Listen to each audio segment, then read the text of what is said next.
ওকে, তাহলে আজকে হচ্ছে আমরা আলোচনা করতেছি ফায়ার সেফটি ম্যানেজমেন্ট।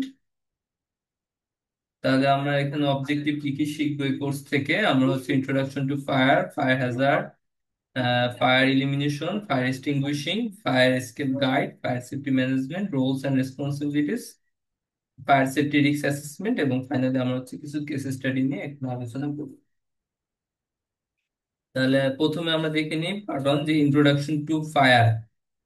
ফায়ার সম্পর্কে বেসিক কিছু কথাবার্তা এখানে আছে। তাহলে এই জিনিসগুলো আমরা একটু ধারণা নেই। তাহলে প্রথমে আমাদের জানা দরকার যে হোয়াট ইজ ফায়ার, ফায়ার জিনিসটা কি, এটা আমাদের জানা দরকার। তাহলে ফায়ার তো আমরা সবাই জানি, সবাই চিনি। আগুন ছাড়া তো আমাদের সভ্যতাই অচল। আগুনের মাধ্যমে একটা নতুন যুগ, নতুন সভ্যতা মানব ইতিহাসে তৈরি হয়েছে। সুতরাং ফায়ারটা আমরা সবাই চিনি, কিন্তু যদি ডেফিনেশন বলা হয় যে ফায়ারটা কি, ফায়ার কাকে বলে, তখন আমরা কি বলবো?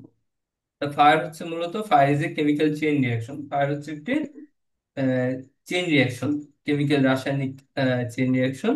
যেটা কিভাবে হয়? এটা অকার when fuel, oxygen and ignition source are brought together। যখন ফুয়েল, অক্সিজেন এবং ইগনিশন সোর্স, এই তিনটা জিনিস যখন একত্রিত হয়, তখন আগুনের সূত্রপাত ঘটে বা আগুন তৈরি হয়। তাহলে আগুন হচ্ছে একটি রাসায়নিক বিক্রিয়া। এই বিক্রিয়াটা হতে হলে আমাদের দুইটা জিনিস লাগে মূলত, একটা হচ্ছে ফুয়েল লাগে আর হচ্ছে অক্সিজেন লাগে। এই দুইটা জিনিস রিয়াকশন করে তারপর হচ্ছে আগুন তৈরি করে বা এবং হিট তৈরি করে। এখন আমাদের চারপাশে তো অনেক ফুয়েল আমরা দেখি, যেমন কাঠ আছে, প্লাস্টিক আছে, পলিথিন আছে, এবং বিভিন্ন জিনিস আছে। আবার বাতাসে অক্সিজেনও আছে। তাহলে অক্সিজেন এবং ফুয়েল এই দুইটা তো পাশাপাশিই থাকতেছে, একসাথেই থাকতেছে, কিন্তু আগুন তো সব জায়গায় ধরতেছে না। আগুনটা কখন ধরে? যখন হচ্ছে আমরা হয়তো মেঝের কাঠি বা গ্যাস লাইট, বা অনেক সময় মশার কয়েল থেকে আগুন ধরতে পারে, বৈদ্যুতিক শর্ট সার্কিট থেকে আগুন ধরতে পারে, বা অনেক সময় অনেক হিটের কারণে আগুন ধরে যায়। তার মানে কথা হচ্ছে ফুয়েল এবং অক্সিজেন থাকলেই হচ্ছে না, আমাদের আগুনটা ইনিশিয়েট করতে হবে। তাহলে ইনিশিয়েট করার জন্য আমাদের একটা ইগনিশন সোর্স দরকার। তাহলে টোটাল কয়টা জিনিস এখানে দরকার? তিনটা। একটা হচ্ছে ফুয়েল, অক্সিজেন, আর হচ্ছে ইগনিশন সোর্স। এর ভিতর ফুয়েল আর অক্সিজেন মূলত রিয়েকশন করে, আর ইগনিশন সোর্স লাগে রিয়েকশনটা শুরু করে দেওয়ার জন্য। তাহলে এটা হচ্ছে ফায়ার। তাহলে আমরা বুঝলাম ফায়ার কি। ফায়ার হচ্ছে একটি রাসায়নিক বিক্রিয়া, যেটা হতে হলে আমাদের ফুয়েল, অক্সিজেন এবং ইগনিশন সোর্স, এই তিনটা জিনিস লাগে। এখন এই তিনটা জিনিসকে আমরা একটা ট্রায়াঙ্গেল আকারে রিপ্রেজেন্ট করতে পারি, তখন এই ট্রায়াঙ্গেলটাকে বলা হয় ফায়ার ট্রায়াঙ্গেল। তাহলে ফায়ার ট্রায়াঙ্গেলটা কি? ফায়ার ট্রায়াঙ্গেলটা হচ্ছে আগুন জ্বলতে হলে, খেয়াল করবেন, আগুন শুরু হইতে হলে বা জ্বলতে হলে আমাদের হচ্ছে তিনটা এলিমেন্ট দরকার, তিনটা জিনিস দরকার: ফুয়েল, হিট আর অক্সিজেন। হিট হচ্ছে ইগনিশন সোর্স, ইগনিশন সোর্স যে কথা, হিটও একই কথা। তাহলে তিনটাকে যখন আমরা একটা ত্রিভুজ আকারে রিপ্রেজেন্ট করি, তখন এই ত্রিভুজটাকে বলা হয় ফায়ার ট্রায়াঙ্গেল। একটা ট্রায়াঙ্গেল আকারে রিপ্রেজেন্ট করলে এটা হচ্ছে ফায়ার ট্রায়াঙ্গেল। তাহলে এই ট্রায়াঙ্গেলের তিনটা বাহু আছে, তিনটা বাহুতে কি আছে? একটাতে ফুয়েল, একটাতে অক্সিজেন আর একটাতে হিট। এই তিনটা যে কোনো একটাকে যদি আমি সরাই ফেলি, তাহলে আগুন জ্বলবে না। এরপর হচ্ছে আগুনের স্টেজ। আগুনের মূলত চারটা স্টেজ আছে, অনেক জায়গায় পাঁচটাও বলে, কিন্তু বেশিরভাগ জায়গায় আমরা যেটা পাই যে আগুনের চারটা স্টেজে ভাগ করা যায়। এর ভিতর প্রথমটা হচ্ছে ইনসিপিয়েন্ট, মানে প্রাথমিক অবস্থা। আগুন তো একবারে প্রথম থেকে একবারে দাও দাও করে জ্বলা শুরু করে না, প্রথম হচ্ছে অল্প থাকে, এটা হচ্ছে ইনসিপিয়েন্ট। তারপর আস্তে আস্তে এটা গ্রো করে, বাড়তে থাকে, তো এটা হচ্ছে গ্রোথ। একটা সময় আগুনটা দাও দাও করে জ্বলা শুরু করে, এটাকে বলে ফুললি ডেভেলপড। তারপর হচ্ছে দাও দাও করে যখন আগুনটা জ্বলবে, ফুয়েল তো আস্তে আস্তে শেষ হবে। তাহলে ফুয়েল যখন আস্তে আস্তে শেষ হতে থাকবে, তখন এটা আস্তে আস্তে ডিকে হবে বা আগুনের পরিমাণটা কমবে। যেমন রিসেন্টলি আমাদের বঙ্গবাজার ফায়ারটা হলো। বঙ্গবাজার যে কাপড়ের মার্কেটটা ছিল, ওখানে আগুন লেগে পুড়ে গেছিল রোজার মাসে। তাহলে ওইখানে আমরা দেখছি যে সকালবেলা যখন আগুনটা লাগছে, হয়তো সেহরির পর পর আগুনটা লাগছিল রমজান মাসে, তখন আগুনটা কিন্তু কম ছিল, প্রাইমারি অবস্থায় ছিল, ইনসিপিয়েন্ট অবস্থায় ছিল। তারপর কি হয়েছে? আস্তে আস্তে যখন 9টা 10টা 11টার দিকে দেখবেন আগুনটা কিন্তু আস্তে আস্তে কন্টিনিউয়াস বাড়ছে। বাড়তে বাড়তে আপনার দুপুর নাগাদ আগুনটা দাও দাও করে জ্বলতেছিল। তখন ফায়ার ফাইটাররা কি করতেছিল? আশপাশে যেই সিটি কর্পোরেশনের বিল্ডিং আছে, তারপর হচ্ছে ফায়ার ফাইটারের ভবন আছে, তারপর হচ্ছে হসপিটাল আছে, এরকম আশপাশে যে ভবনগুলো আছে, পুলিশ হেডকোয়ার্টার আছে, এই ভবনগুলোতে যাতে আগুনটা ছড়ায় না যায়, এই জন্য তারা চেষ্টা চালাচ্ছিল। কারণ আগুনটা তখন দাও দাও করে জ্বলতেছে, আশপাশে ছড়াই যেতে পারে। তাহলে এই যে পর্যায়টা, এটা হচ্ছে ফুললি ডেভেলপ।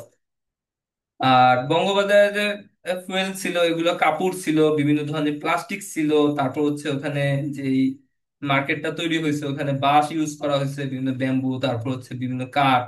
তাহলে সবকিছুই ফুয়েল। তাহলে এগুলো খুব দ্রুত জ্বলে, অনেক দ্রুত এগুলো জ্বলতে জ্বলতে ফুলি ডেভেলপ হয়ে গেছে। তারপর কি হয়েছে, আমার ফুয়েল গুলো পুড়ে শেষ হয়ে যাচ্ছিল। বিকাল নাগাদ আমরা কি দেখছি, আগুনটা আস্তে আস্তে কমতেছিল। ঠিক আছে, কমতে কমতে সন্ধ্যা নাগাদ মোটামুটি আগুনটা নিভে গেছে। তাহলে ওখানে কি হয়েছে, আমরা কিন্তু এই ঘটনাটা যদি ভালো করে দেখি, এখানে কিন্তু এই চারটা স্টেজ দেখা যাচ্ছে। যে প্রথম দিকে ইনসিপিয়েন্ট ছিল, তারপর এটা আস্তে আস্তে গ্রো করছে দুপুর পর্যন্ত, দুপুরে গিয়ে এটা হচ্ছে ফুললি ডেভেলপড হয়ে গেছে। তারপর বিকালের দিকে আস্তে আস্তে এটা ডিকে হতে হতে সন্ধ্যা বা রাত 8টা 9টার দিকে এটা মোটামুটি আগুনটা নিভে গেছে। তাহলে এই হচ্ছে আগুনের চারটা স্টেজ।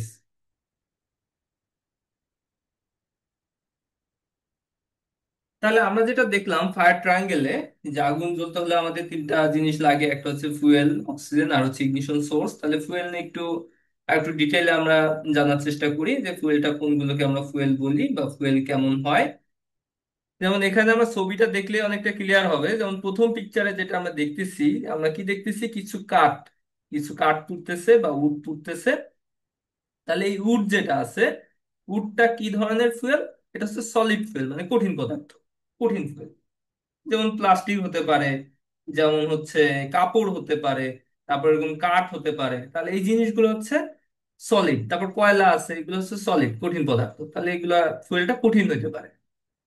তারপর সেকেন্ড পিকচারে আমরা কি দেখতেছি, যে এখানে অ্যালকোহল, অ্যালকোহল কি, ওই যে মদ যেটা, অ্যালকোহলও কিন্তু একটা ফুয়েল। এটাও পুড়ে, খুব ভালো পুড়ে। নট অনলি ফুয়েল, এটা খুব ভালো মানের একটা ফুয়েল। তো অনেক পৃথিবীর অনেক কান্ট্রিতে সেখানে অ্যালকোহলকে ফুয়েল হিসেবে ডিরেক্টলি ইউজ করে, বায়োফুয়েল প্রডিউস করে। ওটা কিন্তু একটা রিনিউয়েবল এনার্জিও বলা যায়, এটা বায়োমাস বা বায়োফুয়েল যেটা। তাহলে এটা লিকুইড অবস্থায় থাকে, অ্যালকোহল আমরা সবাই জানি এটা লিকুইড অবস্থায় থাকে। তারপর পেট্রোল আছে, ডিজেল আছে, অকটেন আছে, এগুলো লিকুইড অবস্থায় থাকে। তাহলে ফুয়েলটা লিকুইডও হতে পারে। তারপর কি হতে পারে, গ্যাসিয়াস হতে পারে। যেমন আমরা বাসা বাড়িতে যেমন তিতাসের গ্যাস ইউজ করি অনেক সময়। তাহলে এই যে গ্যাসটা, এটা হচ্ছে ফুয়েল। তার মানে এটাও জ্বলতেছে, ফুয়েল, কিন্তু এটা গ্যাসিয়াস অবস্থায় থাকে। 4 নম্বর পিকচারে আমরা যেটা দেখতেছি, এখানে হচ্ছে মেটাল, বিভিন্ন ধরনের মেটাল আছে যেগুলো অতি ধার্য বা হচ্ছে খুবই সক্রিয় রিয়েক্টিভ। যেমন হচ্ছে আহ সোডিয়াম, পটাশিয়াম, লিথিয়াম, এরকম কিছু ধাতু আছে। এগুলো পানির কন্টাক্টে আসলে রিয়াকশন করে আগুন ধরে যায়। তাহলে এখানে এই ধরনের মেটাল একটা ফুয়েল। তাহলে ফুয়েল গুলো বিভিন্ন ধরনের হতে পারে, আমরা এখানে যেটা দেখলাম, এটা সলিড হতে পারে, এটা লিকুইড হতে পারে, এটা গ্যাসিয়াস হতে পারে, এটা হচ্ছে মেটাল ফুয়েলও হতে পারে। তাহলে এরকম বিভিন্ন ধরনের ফুয়েল আছে। তাহলে যেগুলোতে ফায়ার হয়, মানে আগুনটা জ্বলার সময় যেটা কনজিউম করে বা হচ্ছে যেটা খরচ করে, ওইটাই হচ্ছে ফুয়েল। এখন ফুয়েল তো বিভিন্ন ধরনের আছে, কিন্তু সব ফুয়েল তো এক না। যেমন পেট্রোল যত ইজিলি আগুন ধরে যাবে, একটা কাঠ তো অত সহজে আগুন ধরবে না। তাহলে পেট্রোলটাকে আমরা সাধারণত ফুয়েল হিসেবে চিনি আমরা। এটা পেট্রোল দেখলেই মনে করি, একটু ভয় পাই, যেটা থেকে সহজে আগুন ধরে যেতে পারে। কিন্তু কাঠ দেখলে তো আমরা ওইভাবে ভয় পাই না, যে হ্যাঁ, কাঠ, এখানে কাঠ আছে, এটা তো আগুন ধরে যেতে পারে। আমরা কিন্তু এভাবে ভয় পাই। কারণ কি, কারণ এই দুইটাই ফুয়েল, কিন্তু দুইটার ভিতরে পার্থক্য আছে। এই পার্থক্যটা কোথায়? পার্থক্যটা হচ্ছে ফ্লাশ পয়েন্টে। তাহলে ফ্লাশ পয়েন্টটা কি? ফ্লাশ পয়েন্ট হচ্ছে সর্বনিম্ন, মানে সর্বনিম্ন যে তাপমাত্রায় কোন একটা ফুয়েল এনাফ পরিমাণ বাষ্প তৈরি করতে পারে, ভ্যাপার তৈরি করতে পারে, যেটা হচ্ছে অক্সিজেনের সাথে মিক্সচার হয়ে ইগনাইটেবল মিক্সচার তৈরি করতে পারে। তাহলে ওই টেম্পারেচারটাকে বলা হয় ফ্লাশ পয়েন্ট। তাহলে ফ্লাশ পয়েন্টটা কি? ফ্লাশ পয়েন্ট হচ্ছে এমন একটা তাপমাত্রা, সর্বনিম্ন তাপমাত্রা, যে তাপমাত্রায় ফুয়েলটা বাষ্প তৈরি করে অক্সিজেনের সাথে মিক্সচার করে ইগনাইটেবল মিক্সচার তৈরি করতে পারে। ওই টেম্পারেচারটাকে বলা হচ্ছে ফ্লাশ পয়েন্ট।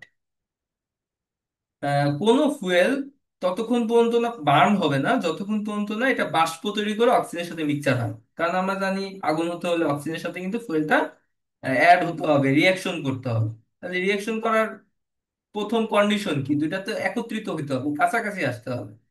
তাই কাছাকাছি আসার জন্য আমার ফুয়েলটা যদি কঠিন অবস্থায় থাকে আর অক্সিজেন তো গ্যাস, তাহলে তো দুইটা কন্টাক্ট, প্রপার কন্টাক্টে, কেমিক্যাল কন্টাক্টে আসবে না। তাহলে সেক্ষেত্রে আমার ফুয়েলটাকে বাষ্প হতে হবে। তাই বাষ্প হওয়ার জন্য আমার কি দরকার? যদি এটা লিকুইড বা কঠিন অবস্থায় থাকে তাহলে বাষ্প হওয়ার জন্য আমার হিট দরকার, টেম্পারেচার দরকার। তো এর ভিতর গ্যাসোলিন হচ্ছে -40°C, মানে -40°C তাপমাত্রাতেই এটা বাষ্প হওয়া শুরু করে। এই জন্য গ্যাসোলিন, তারপর ধরেন থিনার, এই জিনিসগুলো আপনি যদি রুম টেম্পারেচারে খোলা একটা পাত্রে রেখে দেন, রুম টেম্পারেচার মানে কি 25°C, এরকম 25°C যদি আপনি খোলা অবস্থায় রেখে দেন, দেখবেন এটা রাতে রেখে দিবেন, সকালে দেখবেন নাই। কারণ কি, এটা ওই টেম্পারেচার বাষ্প হয়ে উড়ে যায়, যেমন থিনার 20°তে বাষ্প হয়ে উড়ে যায়। গ্যাসোলিন এটা -40°তে রাখলে এটা বাষ্প হয়ে উড়ে যাবে। ডিজেলের ক্ষেত্রে আবার আপনি খোলা পাত্রে রাখলে দেখবেন এটা কিন্তু ফুরাচ্ছে না, শেষ হচ্ছে না, বাষ্প হচ্ছে না, কারণ এটা হচ্ছে বাষ্প হতে হলে 52 থেকে 96° সেলসিয়াস টেম্পারেচার লাগে। কাঠ বাষ্প হতে লাগে হচ্ছে 250°C, পেপার বাষ্প হতে লাগে হচ্ছে 275°C টেম্পারেচার লাগে। তাহলে এখানে কাঠ বাষ্প হচ্ছে 250, আর পেপার বাষ্প হচ্ছে 275, তার মানে কাঠ কিন্তু পেপারের আগে আগুন ধরবে। আমাদের এখানে যে কথা বলা আছে এই অনুযায়ী কোনটা, কাঠ হচ্ছে পেপারের চাইতে আরো সহজে আগুন ধরবে, 250°তে আগুন ধরবে। আর পেপার হচ্ছে 275-এ আগুন ধরবে। কিন্তু আমরা প্র্যাকটিক্যালি কি দেখি? প্র্যাকটিক্যালি দেখি কাঠের তুলনায় পেপারে সহজে আগুন ধরে যায়। এটার কারণটা কি?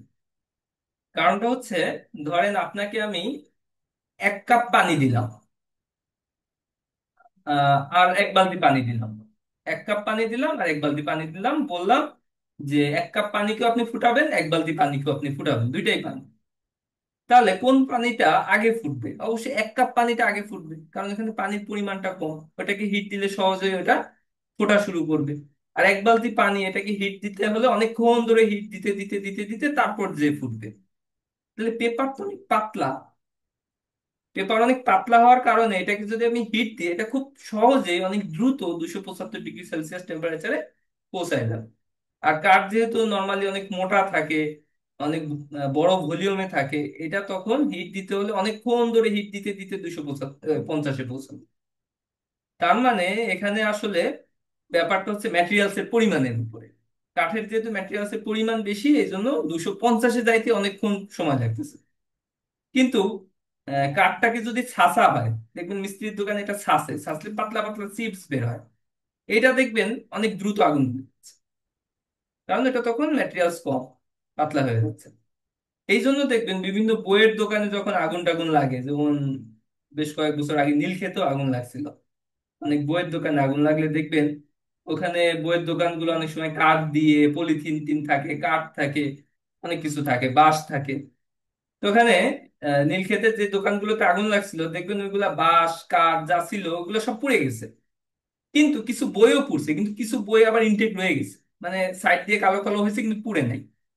কাঠ বাঁশ যা ছিল সব কিন্তু পুড়ে গেছে, কিন্তু কিছু বই পুড়ে নাই তখন, কারণ বইটা বাইন্ডিং করা, ওটা বেশ মোটা ঠিক, যার কারণে কাঠ পুড়ে গেছে কিন্তু বই পুড়ে নাই। ঠিক আছে? তাহলে এখানে মূলত ব্যাপারটা এটার আয়তনের কারণে হচ্ছে, কাঠে আগুন ধরতে একটু সময় লাগতেছে, পেপারে আগুনটা সহজে ধরে যাচ্ছে।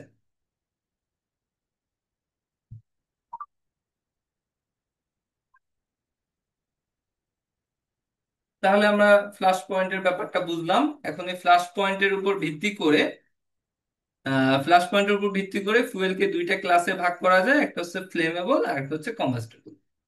একটা হচ্ছে ফ্লেমেবল ফুয়েল, একটা হচ্ছে কম্বাস্টেবল ফুয়েল। ফ্লেমেবল কোনটাকে বলবো? যে ফুয়েল গুলো 37.8°C বা 100°F চাইতে কম টেম্পারেচার, যেটা ফ্লাশ পয়েন্ট হচ্ছে 100°F চাইতে কম, ওইটা হচ্ছে ফ্লেমেবল। এবং যেটার ফ্লাশ পয়েন্ট 100°F বেশি, ওইটাকে বলে কম্বাস্টেবল। তার মানে ফ্লেমেবলটা হচ্ছে খুব দ্রুত আগুন ধরবে, যেহেতু এটা 100°F কম, আর কম্বাস্টেবলটা ফ্লেমেবলের তুলনায় একটু আহ, সময় বেশি লাগবে এটা আগুন ধরতে, যদি একই আয়তনের হয়।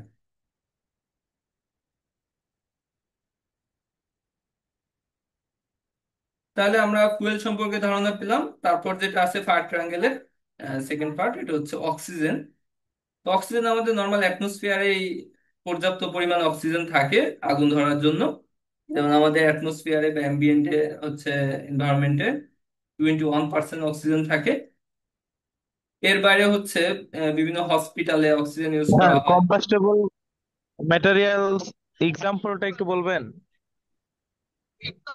আচ্ছা, এক্সাম্পল এখানে আছে দেখেন, যে কম্বাস্টেবল, যেমন এখানেও আমরা দেখছিলাম, এই যে দেখেন, যেমন ডিজেল, ডিজেলটা কত ডিগ্রিতে ফ্লাশ পয়েন্ট কত, 126 থেকে 205 ডিগ্রি ফারেনহাইট, মানে 100 ডিগ্রি ফারেনহাইটের চাইতে অনেক বেশি, যার কারণে এটা হচ্ছে কম্বাস্টেবল।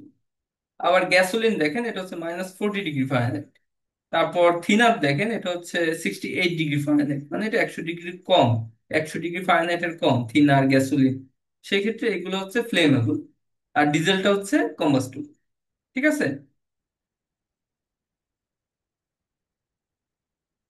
আচ্ছা, তারপর হচ্ছে যেটা বলতেছিলাম অক্সিজেন, তাহলে অক্সিজেন তো নর্মাল বাতাসেই আছে। তারপর হচ্ছে বিভিন্ন ল্যাবে কাজ করতে গিয়ে অক্সিজেন তৈরি হতে পারে এক্সট্রা, মানে 21% থেকে বেশি হতে পারে। বিভিন্ন হসপিটালে রোগীদেরকে অক্সিজেন দেওয়া হয়, সেখানে সেখান থেকে অক্সিজেনের পরিমাণ বাড়তে পারে। যেমন করোনা প্যান্ডেমিকের সময় আমরা দেখছি পৃথিবীর বিভিন্ন দেশে বিভিন্ন হসপিটাল অগ্নিকাণ্ডের ঘটনা ঘটছে। তাহলে এত জায়গা রেখে হসপিটালে কেন অগ্নিকাণ্ড হচ্ছে, তাও করোনার সময়? তাহলে এটার কারণ ছিল ওখানে বেশি পরিমাণ অক্সিজেন ইউজ হয়েছে, যার কারণে অগ্নিকাণ্ডের চান্স বাড়ছে। এছাড়া বিভিন্ন অক্সিডাইজিং এজেন্ট আছে, যেমন বিএম কন্টেনার ডিপোতে যে ফায়ারটা হলো, ওখানে হাইড্রোজেন পার অক্সাইড ছিল। তারপর লেবানন বাইরুতে যে ফায়ার অ্যান্ড এক্সপ্লোশনটা হলো, ওখানে অ্যামোনিয়াম নাইট্রেট ছিল। তাহলে এই যে অ্যামোনিয়াম নাইট্রেট, হাইড্রোজেন পার অক্সাইড, এগুলো হচ্ছে অক্সিডাইজিং এজেন্ট। এগুলো থেকে অক্সিজেন প্রডিউস হয়, অক্সিজেন তৈরি হয়, উৎপাদন হয়। সেক্ষেত্রে ওইখান থেকে এক্সট্রা অক্সিজেন চলে আসে, তখন হচ্ছে ওখানে আগুনের তীব্রতা বাড়ে, অনেক সময় এক্সপ্লোশন হয়, বিস্ফোরণ হয়। যেমন বায়ুতে বিএম কন্টেনারে আমরা দেখছি এক্সপ্লোশন হয়েছে। নর্মালি আগুন ধরতে হলে 16%, 16% অক্সিজেন মিনিমাম দরকার। বাতাসে তো 21% থাকে, তার মানে আমাদের যেটুকু দরকার তার চাইতে অনেক বেশি পরিমাণ অক্সিজেন আমাদের নর্মাল বাতাসেই থাকে। অক্সিজেনের পরিমাণ যদি 16%-এর নিচে নেমে যায়, সেক্ষেত্রে ধরেন 16-র নিচে আছে কিন্তু 8%-এর উপরে আছে, তখনও আগুন জ্বলবে। তবে এটা তখন আমরা শিখা দেখতে পারবো না, মানে যে দাও দাও করে যেভাবে আগুন জ্বলে না শিখা সহ, ওভাবে জ্বলবে না। তখন হচ্ছে জাস্ট ফুয়েলটা আস্তে আস্তে পুড়তে থাকবে এবং ধোঁয়া উঠবে, শুধু ধোঁয়া উঠবে। আর যদি 8%-এর নিচে নেমে যায় অক্সিজেন, তখন হচ্ছে ধোঁয়াও উঠবে না, পুরো নিভে যাবে, মানে কিছুই থাকবে না। তাহলে আমরা ফুয়েল বুঝলাম, তারপর হচ্ছে অক্সিজেন বুঝলাম, তারপর ফায়ার ট্রায়াঙ্গেল কমপ্লিট হতে হলে আর একটা উপাদান দরকার, এটা হচ্ছে সোর্স অফ ইগনিশন বা হিট। সোর্স অফ ইগনিশন যে কথা, হিটও একই কথা। কারণ সোর্স অফ ইগনিশন থেকে তো আমরা কি করি, আসলে হিট দিই, যাতে আমার ফুয়েলের টেম্পারেচারটা ওই ফ্ল্যাশ পয়েন্টের উপরে যায়। যখন ফ্ল্যাশ পয়েন্টের উপরে যাবে তখন আস্তে আস্তে এটা আগুন ধরে যাবে। এই জন্য হচ্ছে আমাদের সোর্স অফ ইগনিশন দিতে হয় বা হিট দিতে হয়। তা সেক্ষেত্রে কোন কোন জিনিস আছে সোর্স অফ ইগনিশন বা হিটের সোর্স, কি কি আছে? যেমন হচ্ছে মেজের কাঠি, আমরা যেমন ছবিতে দেখতেছি, গ্যাস লাইট হতে পারে, অনেক সময় অগ্নিকাণ্ড হয় ইলেকট্রিক শর্ট সার্কিট থেকে। তারপর বৈদ্যুতিক লুজ কন্ট্যাক্ট থেকে হইতে পারে। তারপর হচ্ছে অনেক সময় মশার কয়েল থেকে হয়। সিগারেটের যে স্মোকার ম্যাটেরিয়ালস গুলো আছে, এগুলো যদি ঠিক মতো ডিসপোজাল করা না হয়, ওখান থেকে হয়। বাইরের অনেক কান্ট্রিতে আমরা দেখি দাবানল হয়। দাবানল হওয়ার কারণ কি থাকে, যেমন শুকনার সময়, যেমন সবকিছু শুকনা, আর্দ্রতা কম, তখন গাছের সাথে গাছ ঘর্ষণ খেয়ে যে হিট তৈরি হয়, ওখান থেকে অগ্নিকাণ্ড হতে পারে। তারপর লাইটনিং এর কারণে হইতে পারে, যেমন হচ্ছে এখন তো বর্ষাকাল, আমরা বিভিন্ন জায়গায় দেখি যে ঠান্ডার স্ট্রম হয়। ঠান্ডার স্ট্রম হলে কি হয়, ওখানে লাইটনিং হয়, তো ওখান থেকেও অগ্নিকাণ্ড হতে পারে। অনেক কান্ট্রিতে হচ্ছে আগ্নেয়গিরি অগ্নুৎপাতের থেকেও এরকম আগুন ধরে যেতে পারে, বিভিন্ন ফরেস্টে বা বিভিন্ন জায়গায়। আইসল্যান্ড সব বিভিন্ন কান্ট্রিতে এরকম হয়। তো এরকম যেটা থেকে মূলত অগ্নিকাণ্ডটা শুরু হচ্ছে, ওইটাই হচ্ছে সোর্স অফ ইগনিশন বা হিট। আর একটা জিনিস হয় যেটা হচ্ছে আর্সন। আর্সন মানে ইচ্ছাকৃতভাবে আগুন ধরায় দেওয়া। তো এরকম ঘটনা অনেক সময় হয়। তা সেক্ষেত্রে আমরা হিট বা হচ্ছে সোর্স অফ ইগনিশন এটা বুঝলাম। এখন হিটটা কিভাবে ট্রান্সফার হয়, মানে এক জায়গা থেকে আরেক জায়গায় হিটটা কিভাবে যায়। তা হিট তিনটা উপায়ে যেতে পারে, একটা হচ্ছে কন্ডাকশন, তারপর হচ্ছে কনভেকশন, আর হচ্ছে রেডিয়েশন। এই তিনটা ওয়েতে হিট ট্রান্সফার হতে পারে। এর ভিতর কন্ডাকশন হয় হচ্ছে কঠিন পদার্থের ভিতর দিয়ে। হিটটা যখন কঠিন পদার্থের ভিতর দিয়ে এক স্থান থেকে আরেক স্থানে ট্রাভেল করে, বা এক মাথা থেকে আরেক মাথায় ট্রাভেল করে কঠিন পদার্থে, তখন এটাকে বলে কন্ডাকশন।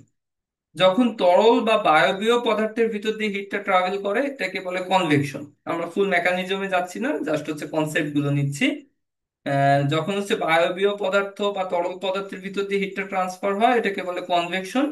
আর যখন হচ্ছে ইলেকট্রোম্যাগনেটিক রেডিয়েশন আকারে মানে তরঙ্গ আকারে ট্রান্সফার হবে, কোনো মাধ্যমের প্রয়োজন নেই, এটাকে বলে রেডিয়েশন।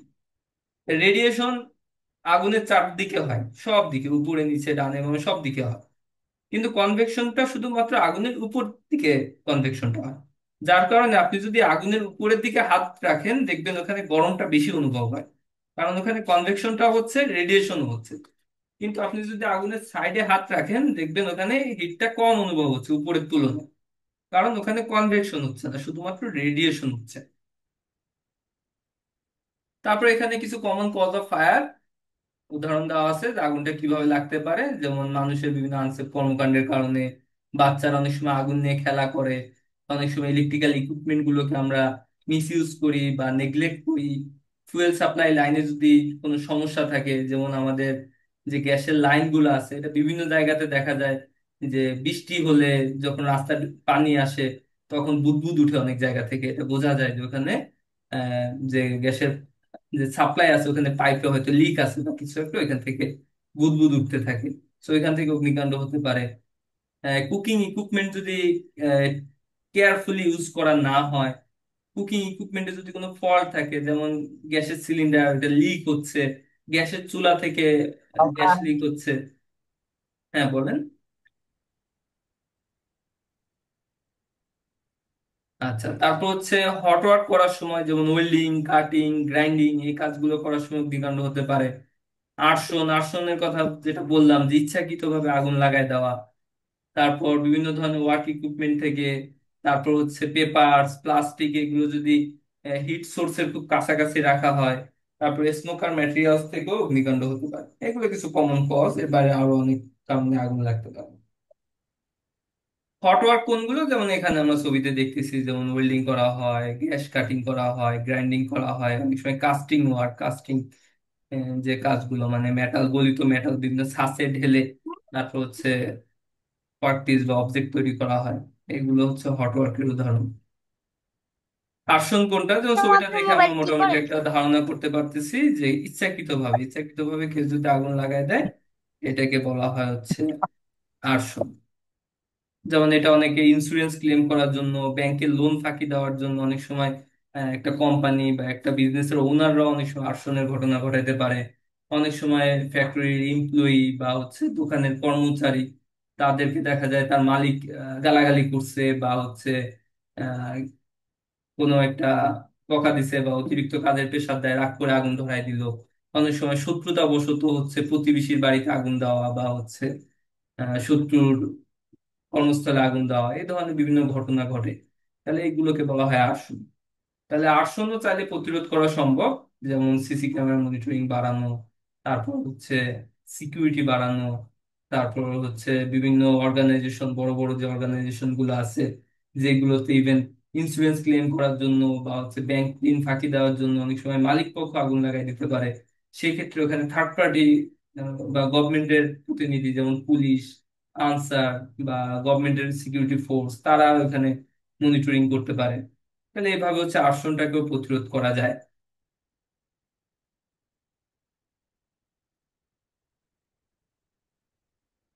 তারপর হচ্ছে কনসিকুয়েন্স অফ ফায়ার, অগ্নিকাণ্ড হলে আমাদের কি ক্ষতি হয়, কনসিকুয়েন্স মানে কি আউটকাম বা আমাদের যে কি ধরনের ক্ষতি হয় এটা হচ্ছে কনসিকুয়েন্স। তাহলে ফায়ারের কনসিকুয়েন্স কি আমরা সবাই জানি, যেমন আগুন লাগলে কি হয়, মানুষ মারা যায়, এটা হচ্ছে সবার আগে বলতে হবে যে আগুন লাগলে অনেক সময় মানুষ মারা যায়, যেমন বিএম কন্টেনার ডিপোতে আগুন লাগলো, সেখানে মানুষ মারা গেছে। তারপর হচ্ছে বেইলি রোডে যে ফায়ার হলো সেখানে মানুষ মারা গেছে। এরকম বিভিন্ন জায়গাতে যে অগ্নিকাণ্ড গুলো ঘটনা আছে এগুলাতে অনেক মানুষ মারা যায়। তো এটা একটা কনসিকুয়েন্স। তারপর কি হয়, আমাদের প্রপার্টি, যেমন বঙ্গবাজারে যে আগুন লাগলো সেখানে অনেক ব্যবসা প্রতিষ্ঠান পুড়ে গেছে, অনেক মানুষের যে মূলধন ছিল সব ধ্বংস হয়ে গেছে, দোকানপাট পুড়ে গেছে। সো আমাদের যে প্রপার্টি আছে এটা ড্যামেজ হয়। তারপর আমাদের র মেটেরিয়ালস গুলো নষ্ট হয়, বিজনেসের মূলধন গুলো নষ্ট হয়ে যায়, অনেক কোম্পানি বন্ধ হয়ে যায় আগুনের কারণে। যেমন বিএম কন্টেনার ডিপোতে যে আগুন লাগলো, ওখানে যে বিএম কন্টেনার ডিপো যেটা ছিল এটা একটা মাল্টিন্যাশনাল কোম্পানি ছিল, ওইটা বন্ধ হয়ে গেছে, অনেক মানুষ বেকার হয়ে গেছে। তারপর হচ্ছে অনেকে ইনজুরি হয় আগুন লাগার কারণে, বার্ন হয়, বার্ন হয়ে ইনজুরি হয়। তারপর আগুন লাগলে কি হয়, ওখানে যে ধোঁয়া তৈরি হয়, ধোঁয়ার কারণে হচ্ছে আমাদের ইনভায়রনমেন্ট পলিউশন হয়, যেমন এয়ার পলিউশন। তারপর হচ্ছে পরবর্তী যে বৃষ্টি হয়, এয়ার পলিউশন তো হলো, তারপর যখন বৃষ্টি হয়, বৃষ্টির পানির সাথে ওই আপনার অ্যাসিড রেইন হয়। মানে ধরেন আগুন লাগলে ওখানে hydrogen sulphide, SOx, NOx, carbon dioxide, carbon monoxide, এরকম অনেক কিছু তৈরি হয়। তাহলে carbon dioxide, carbon monoxide এগুলো থেকে কার্বনিক অ্যাসিড, তারপর হাইড্রোজেন সালফাইড থেকে সালফিউরিক অ্যাসিড, তারপর সক্স থেকে সালফিউরিক অ্যাসিড, তারপর নক্স থেকে নাইট্রিক অ্যাসিড, এরকম বিভিন্ন ধরনের অ্যাসিড তৈরি হয় বৃষ্টির পানির সাথে মিলে। তো এটা থেকে অ্যাসিড রেইন হয়, অ্যাসিড রেইন এটা মাটিতে পড়ে, মাটিতে পড়লে মাটি দূষণ হয়, পানিতে যায় পানি দূষণ হয়। তাহলে এরকম অনেক ধরনের কনসিকুয়েন্স আছে, মানে আগুন লাগলে অনেক ধরনের ক্ষতি আমাদের হয়।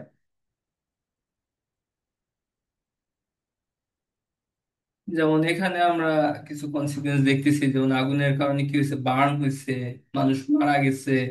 তারপর হচ্ছে প্রপার্টি ড্যামেজ, যেমন একটা বিল্ডিং পুরো ধ্বংস হয়ে গেছে, নষ্ট হয়ে গেছে, এরকম প্রপার্টি ড্যামেজ হয়েছে।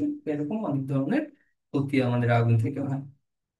এই যে নিচে যে প্রপার্টি ড্যামেজের যে পিকচার গুলো আছে, এগুলো হচ্ছে 3 নম্বর পিকচার, যেটা ফিজিক্যাল বার্নের নিচেরটা, এটা হচ্ছে চুরিহাট্টা ফায়ার যেটা হয়েছিল পুরান ঢাকাতে, এটা পিকচার। এখানে অনেক মানুষ মারা গেছিল। তাহলে এটা ছিল আমাদের ফার্স্ট পার্ট। এখানে হচ্ছে আমরা ফায়ার সম্পর্কে বেসিক ধারণা নিলাম। এরপর হচ্ছে ফায়ার হ্যাজার্ড। ফায়ার হ্যাজার্ডটা কি? হ্যাজার্ড আমরা সবাই জানি, হ্যাজার্ড হচ্ছে যার ক্ষতি করার সামর্থ্য আছে। এরকম যে কোনো কিছুই hazard, anything that has potential to cause harm is hazard, আমরা সবাই জানি।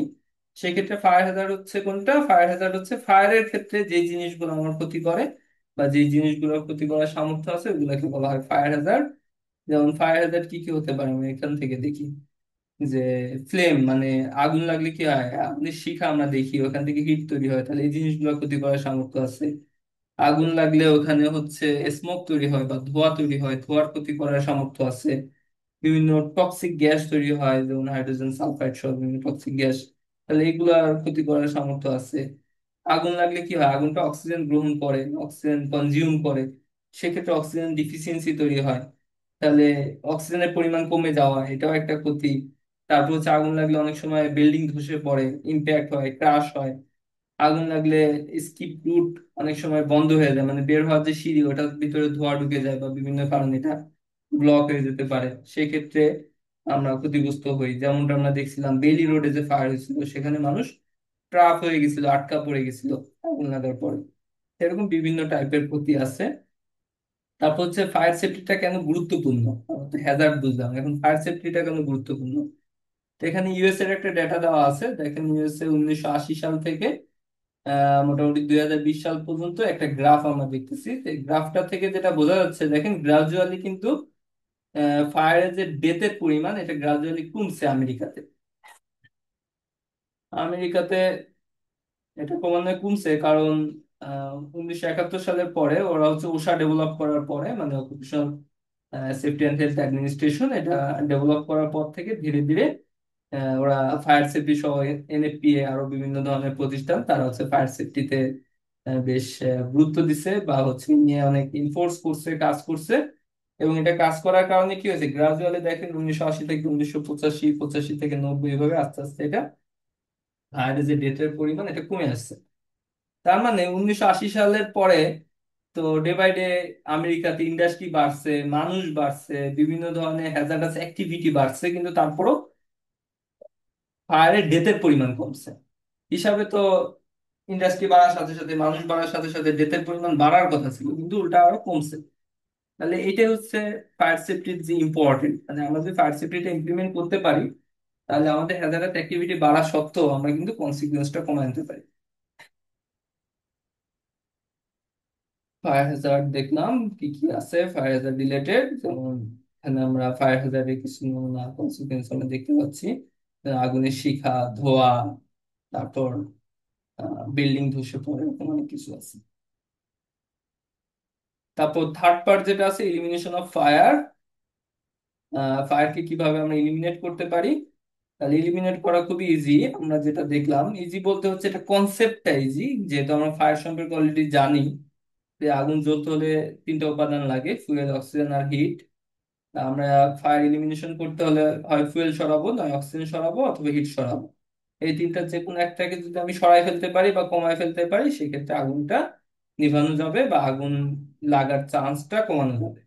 তাহলে এর ভিতর ফুয়েল সরানোকে বলা হয় স্টার্ভিং, অক্সিজেন সরানোকে বলা হয় স্মুথারিং, এবং হিট সরানোকে বলা হয় কুলিং। কিভাবে আমরা কাজগুলো করতে পারি? যেমন অক্সিজেন সরানোর জন্য যেখানে আগুন লাগছে ওখানে আমরা বালু ঢেলে দিতে পারি, ওখানে আমরা ফায়ার ব্ল্যাঙ্কেট দিয়ে ঢেকে দিতে পারি। তখন কি হবে? আগুনের যে এরিয়াটা, ওখানে অক্সিজেন পৌঁছাইতে পারবে না, আগুন নিভে যাবে। ফুয়েল সরানো কিভাবে সরানো যায়? যেমন বঙ্গবাজারে যখন আগুন লাগছিল, এক সাইড দিয়ে আগুন জ্বলতেছে আর এক সাইড দিয়ে মানুষজন দেখবেন যে কাপড় চোপড় যা আছে, যার যা জিনিসপত্র আছে, এগুলা সরানোর চেষ্টা করতেছিল। তাহলে এইগুলো সরানোর কারণে কি হয়েছে? যতক্ষণ ধরে আগুনটা জ্বলার কথা ছিল তার চাইতে কম জ্বলছে, কারণ আমার ফুয়েল গুলো আগে থেকে সরানো হয়েছে। তারপর হচ্ছে, ধরেন কোন একটা গ্যাসের লাইনে আগুন লাগছে, তাহলে আমরা যদি গ্যাসের সাপ্লাই বন্ধ করে দিই গোড়া থেকে, তাহলে আগুন নিভে যাবে। তাহলে এটা হচ্ছে স্টার্ভিং। হিট সরানো, যেমন আগুন লাগলে আমরা অনেক সময় পানি দিই, পানি দিলে কি হয়? ওখানে হিটের পরিমাণ কমে। আমরা কার্বন ডাই অক্সাইড দিই, কার্বন ডাই অক্সাইড দিলে ওখানে অক্সিজেনটাকে সরায় দেয়। প্লাস হচ্ছে কার্বন ডাই অক্সাইড মানে ঠান্ডা অবস্থায় বের হয় এক্সটিংগুইশার থেকে। তাই সেক্ষেত্রে এটা কুলিং করতেছে। যেমন এখানে আমরা দেখতেছি অক্সিজেনের সাপ্লাই কমাচ্ছে, এটা কিভাবে কিভাবে দিচ্ছে, ফায়ার ব্ল্যাঙ্কেট দিয়ে ঢেকে দিচ্ছে আগুনটাকে। তাহলে আগুনটাকে যখন ফায়ার ব্ল্যাঙ্কেট দিয়ে ঢেকে দেওয়া হবে, তখন ওখানে অক্সিজেন পৌঁছাতে পারবে। তারপরে এখানে স্টার্ভিং করা হচ্ছে কিভাবে? যেমন আগে থেকেই ধরেন দূর থেকে আগুনটা আস্তে আস্তে আসতেছে জঙ্গল পুড়তে পুড়তে, তখন এটা কি করলো, যে ঘাস লতা পাতা গাছপালা যা ছিল আগে ভাগে পোড়ায় ওই জায়গাটা ক্লিয়ার করে ফেলছে। তাহলে আগুনটা ওই পর্যন্ত এসে ওর সামনে আগাতে পারবে না, কারণ ও ফুয়েলকে আর পাবে না। তারপর আমরা দেখতেছি খড়ের গাদি বা কিছু একটা রাইস স্ট্র যেগুলো আছে, এগুলাতে আগুন লাগছে, এবং যেগুলা ভালো আছে ওগুলাকে সরায় ফেলা হচ্ছে। তারপর আগুন লাগছে, পানি দিচ্ছে, পানি দিয়ে কুলিং করতেছে। তাহলে এইভাবে আগুনগুলো নিভানো সম্ভব। তারপর 4 নাম্বার পার্ট যেটা আছে, ফায়ার এক্সটিংগুইশিং, ফায়ারটাকে কিভাবে এক্সটিংগুইশ করা যায়। তাহলে ফায়ার এক্সটিংগুইশিং করার আগে আমাকে জানতে হবে ফায়ারের ক্লাস সম্পর্কে। ফায়ারে কি কি ক্লাস আছে? তা ফায়ারকে হচ্ছে 5টা ক্লাসে ভাগ করা যায় অ্যাজ পার ব্রিটিশ স্ট্যান্ডার্ড। এটা হচ্ছে ক্লাস এ, মানে কঠিন পদার্থ, যেমন কয়লা, পেপারস, উড, এরকম যে কঠিন পদার্থগুলো আছে এগুলাতে যদি আগুন লাগে, এটা হচ্ছে ক্লাস এ। লিকুইডে যদি আগুন লাগে, যেমন কেরোসিন, পেট্রোল, ডিজেল, এগুলাতে যদি আগুন লাগে, এটা হচ্ছে ক্লাস বি। যদি গ্যাসিয়াস, যেমন ধরেন তিতাসের লাইনে কোথাও আগুন লাগছে, এটা হচ্ছে ক্লাস সি। তারপর মেটাল ফায়ার যেটা আমরা দেখছিলাম, যেমন সোডিয়াম, লিথিয়াম, ম্যাগনেসিয়াম, এরকম যে মেটাল গুলো আছে, এইগুলাতে যদি আগুন লাগে, এটা হচ্ছে ক্লাস ডি। আর কিচেন ফায়ার বা কুকিং ফায়ার যেটা, যেমন আমাদের যে সয়াবিন তেল, ডালডা, বিভিন্ন ধরনের ফ্যাট, অনেক সময় রান্না করতে গেলে কড়ার ভিতরে আগুন ধরে যায়, এটা হচ্ছে ক্লাস এফ এর ফায়ার।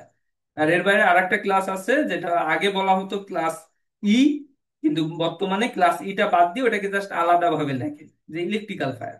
কারণ ইলেকট্রিসিটি সাপ্লাই থাকলে ইলেকট্রিক্যাল ফায়ার, ইলেকট্রিসিটি সাপ্লাই না থাকলে তখন কি পড়তেছে এটার উপর ভিত্তি করে ক্লাস এ, ক্লাস বি এরকম হতে পারে। এই জন্য এটাকে বর্তমানে ক্লাস হিসেবে না রেখে এটা আলাদা এডিশনাল হিসেবে রাখছে। নিচের সিম্বল গুলো দেখেন, A B C D F, এবং ইলেকট্রিক্যালটা ই না লিখে জাস্ট একটা সিম্বল দিয়ে রাখছে। তাহলে এই হচ্ছে টোটাল 5টা অথবা 6টা ক্লাস আমরা বলতে পারি।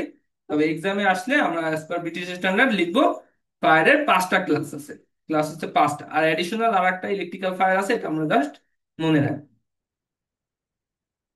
তাহলে ফায়ারটা এটা বিভিন্ন ধরনের হতে পারে ফুয়েলের উপর ভিত্তি করে, এবং ফায়ারের ধরন যেমন আলাদা আলাদা, এটা নিভানোর জন্য আমাদের এক্সটিংগুইশারও আলাদা। যেমন ওয়াটার আছে, ফোম আছে, তারপর ডিসিপি বা ড্রাই কেমিক্যাল পাউডার আছে, কার্বন ডাই অক্সাইড আছে, ওয়েট কেমিক্যাল আছে। এটা এক এক জায়গায় এক একটা ব্যবহার করা যায়।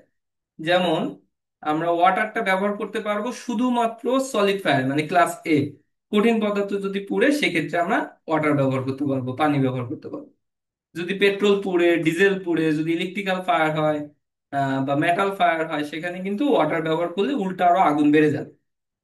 যেমন অনেক ভিডিওতে আপনারা দেখবেন যে কিচেন ফায়ার, কড়াইয়ের ভিতরে আগুন ধরে গেছে, ওখানে পানি ঢেলে দিচ্ছে, মানে সাথে সাথে পুরো কিচেনে আগুন ছড়ায় পড়ছে, আগুনটা আরো বেড়ে গেছে।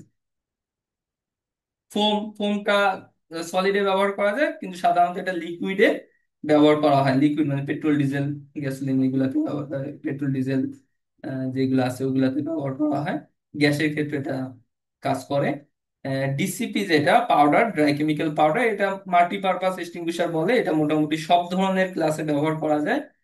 যেমন ক্লাস এ তে ব্যবহার করা যায়, বি তে ব্যবহার করা যায়, সি তে ব্যবহার করা যায়।